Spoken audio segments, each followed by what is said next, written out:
Bismillahirrahmanirrahim. Assalamualaikum warahmatullahi wabarakatuh. Alhamdulillah alladzi hadana li hadza wa kunna linahtadiya laula an hadana Allah. Asyhadu an la ilaha illallah wa asyhadu anna Muhammadan abduhu wa rasuluhu la nabiyya ba'dah. Allahumma shalli ala Muhammad wa ala alihi washabihi ajma'in. Qala Allah Ta'ala fil Qur'anil Aziz, a'udzu billahi minasyaitonir rajim. Bismillahirrahmanirrahim. Yauma la yanfa'u malun wa la banun illa man atallaha biqalbin salim. Sadaqallahul.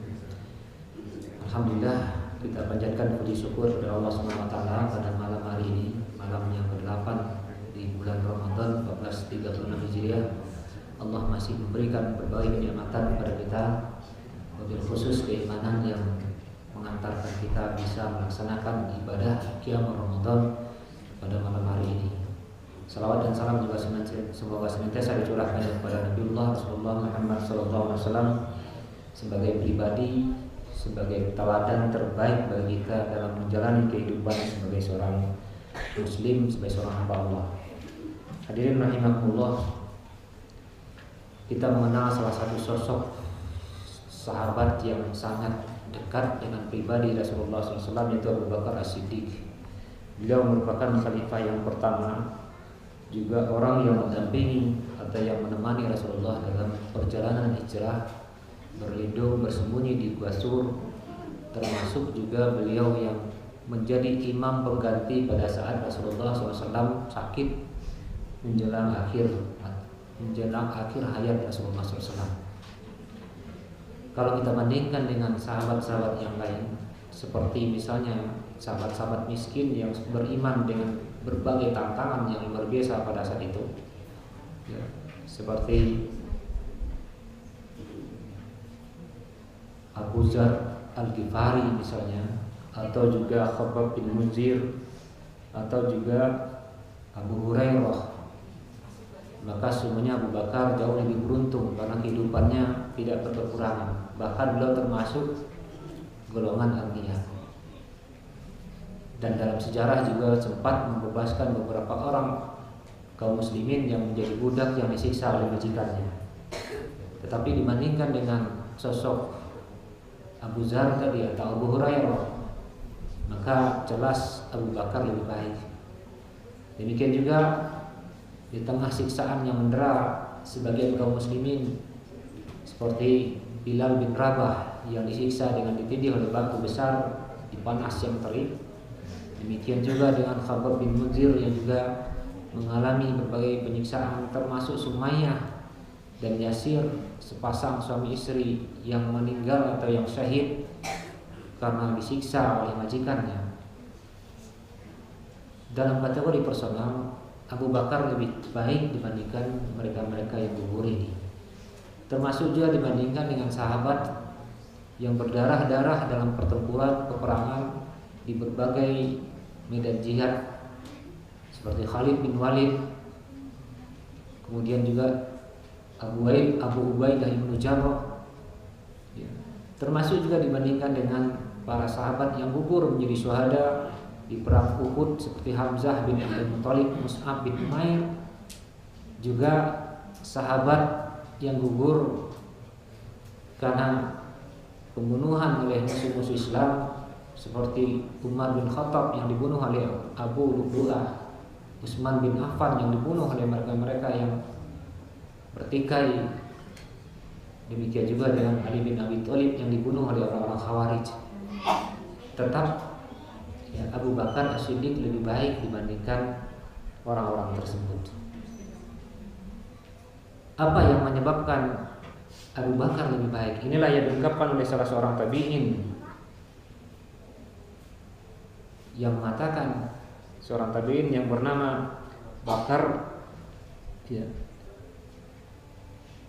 Abdullah Al-Muzani, beliau mengatakan, tidaklah Abu Bakar orang yang lebih dahuluan baik dalam hal banyak sholatnya, banyak puasanya, namun lebih utama karena sesuatu yang ada dalam dirinya atau yang ada dalam hatinya.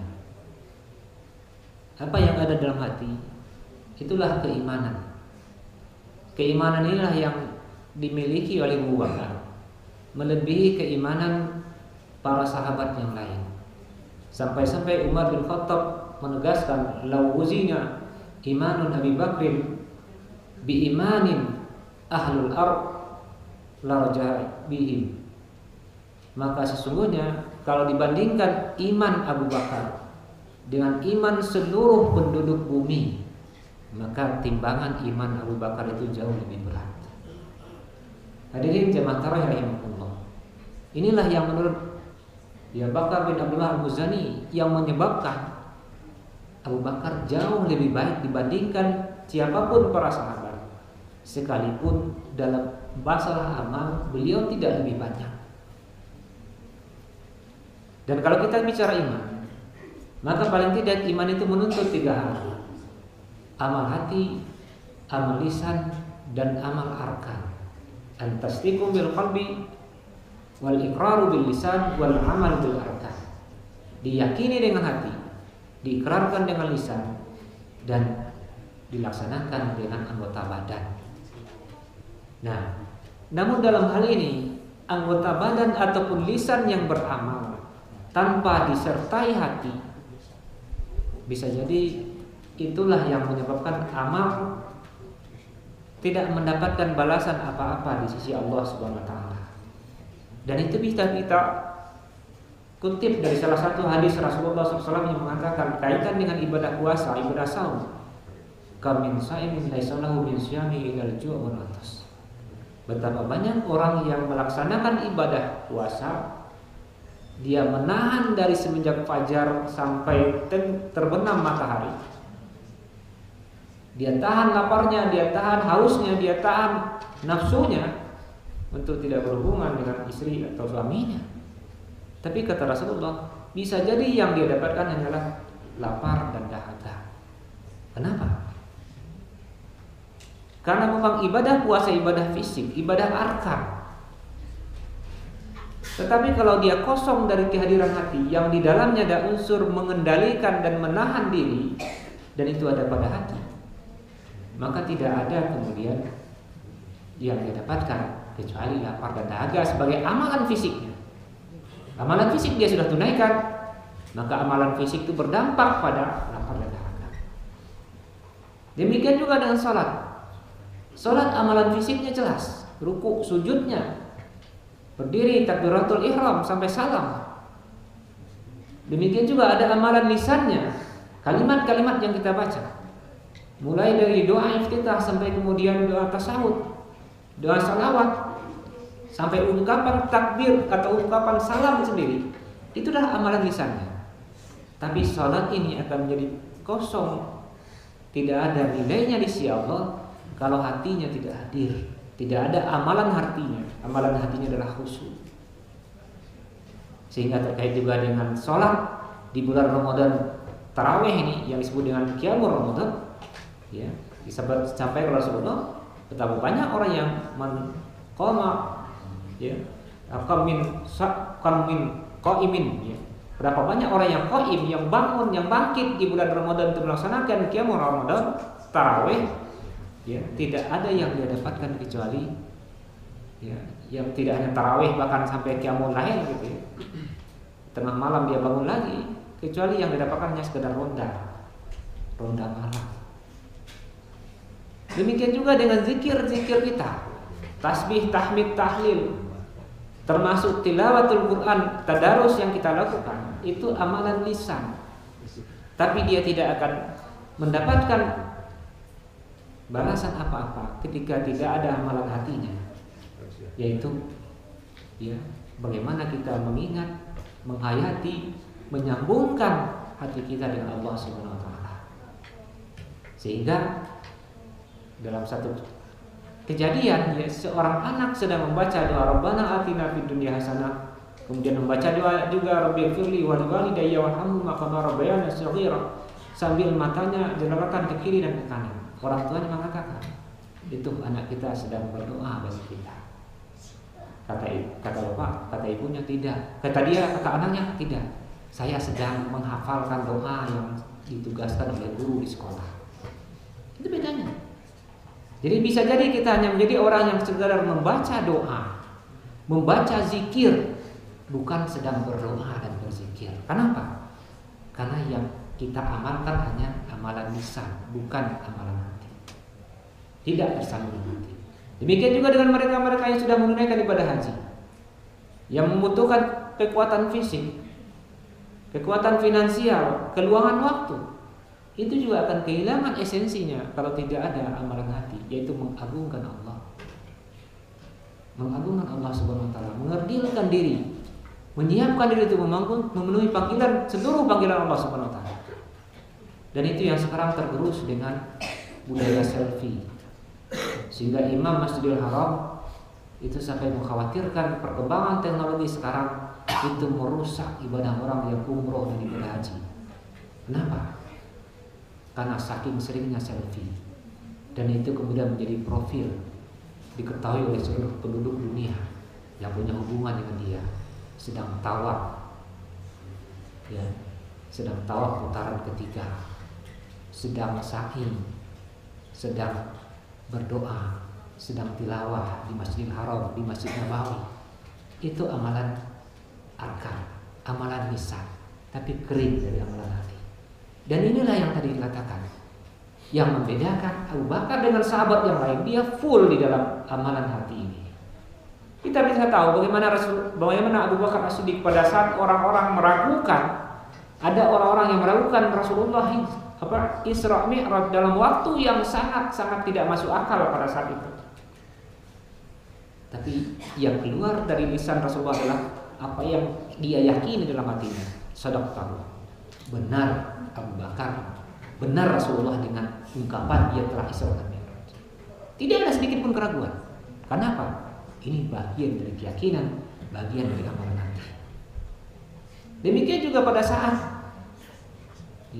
perjanjian Hudaybiyah, di mana Umar bin Khattab sendiri kemudian menyampaikan, apakah benar ini perjanjian dibuat oleh seorang Muhammad yang Rasulullah, yang seolah-olah menghinakan posisi tawar kaum muslimin? Maka Abu Bakar juga yang menyatakan, benar, yang membuat perjanjian itu Muhammad Rasulullah SAW, utusan Allah. Terlepas dari pandangan logika beliau, itu juga merugikan kaum muslimin. Kenapa? Keyakinan dalam hati.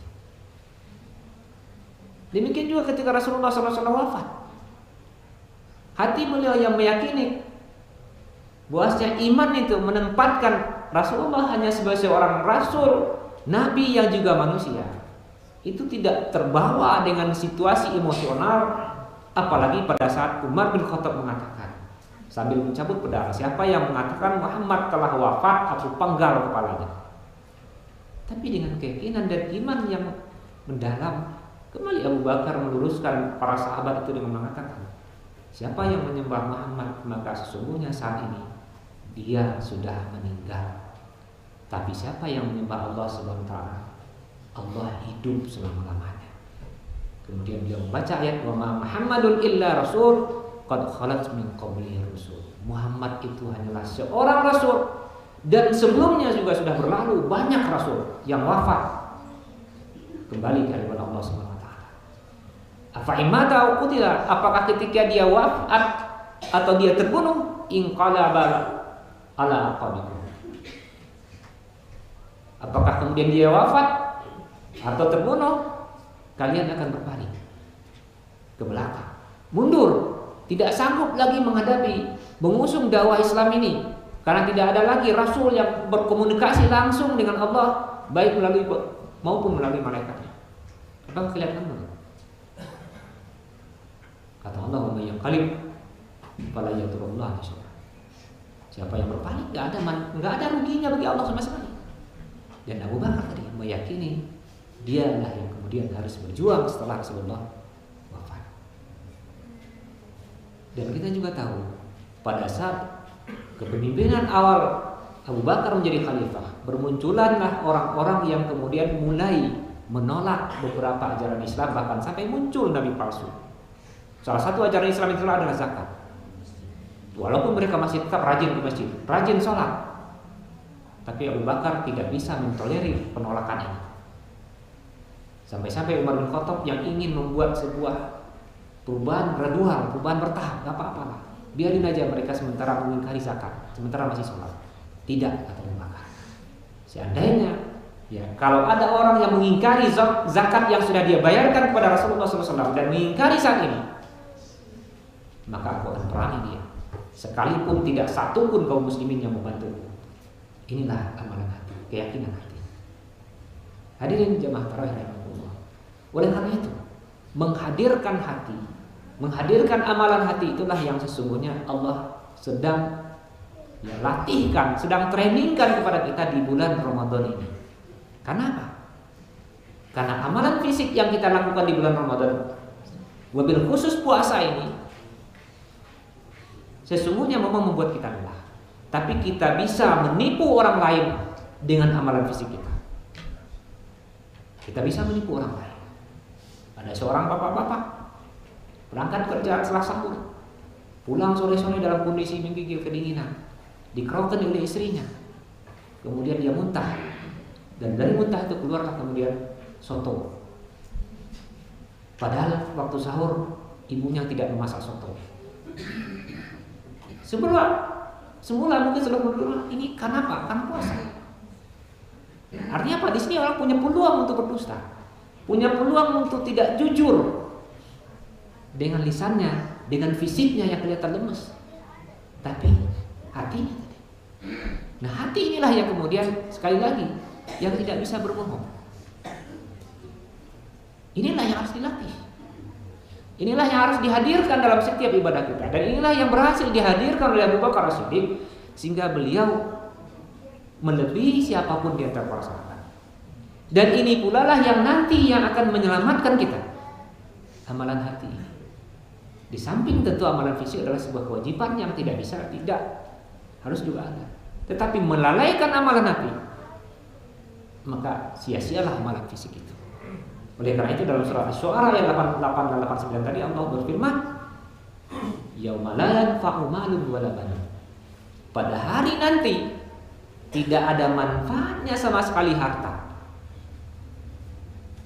Tidak ada manfaatnya sama sekali keturunan, banu, anak-anak. Yang mungkin di dunia ini bermanfaat sekali. Yang mungkin di dunia ini dikejar dengan segala upaya, dengan waktu yang panjang, bahkan dengan menghalalkan segala cara bagi orang-orang tertentu.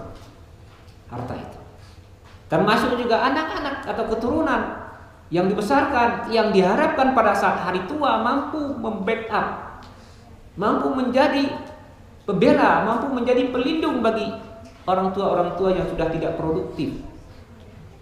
Kata Allah SWT, pada hari yaumil akhir la yanfa'u, tidak ada manfaat sama sekali harta yang dikumpul-kumpulkan itu, yang dijadikan kemegahan, yang dijadikan kebanggaan, yang dijadikan kemewahan, termasuk anak-anak yang juga membanggakan, yang menjamin kehidupan, yang membawa jalan-jalan dan sebagainya, tidak ada manfaat.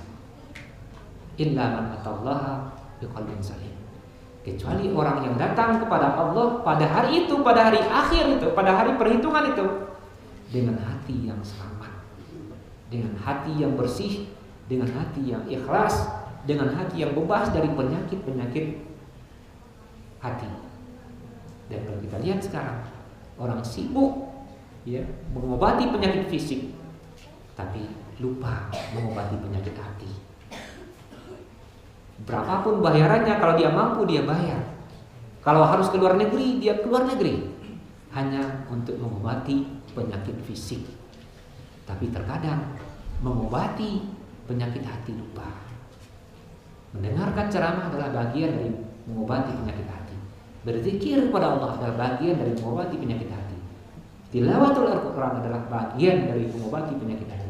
Ibadah-ibadah kita kepada Allah, khususnya ibadah-ibadah mahdhah, ta'budiyah, salat kita, zakat kita, haji kita, kalau kita lakukan dengan ikhlas adalah bagian dari mengobati penyakit hati. Maka itulah yang akan menyebabkan hati bersih dan selamat. Dan itulah yang sesungguhnya pada bulan Ramadan ini diberikan bekalannya kepada kita oleh Allah SWT. Beruntung sekali Allah membuat suasana Ramadan ini suasana ta'budiyah massal. Kenapa? Semua orang berpuasa. Sekarang tinggal Bagaimana kita mengisinya dengan hati yang betul-betul tersambung dengan Allah SWT. Mudah-mudahan Allah SWT memberikan kedekatan dan kekuatan hati kita untuk betul-betul hadir di dalam setiap ibadah kita. Karena sekali lagi itulah yang dikatakan tadi, yang akan bermanfaat pada saat kita menghadap Allah. Lu wali zakir lakum mohon maaf atas khilafan dan kekurangan. Wabillahi taufiq wal hidayah. Assalamualaikum warahmatullahi wabarakatuh.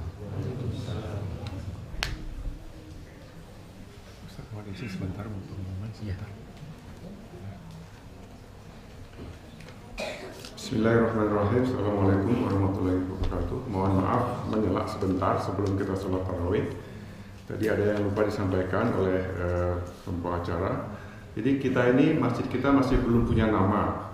Sekarang kita masih menggunakan nama Masjid Puri Dago. Nah, kami sebagai mewakili panitia sudah menerima masukan-masukan. Itu ada 5 nama, calon nama masjid.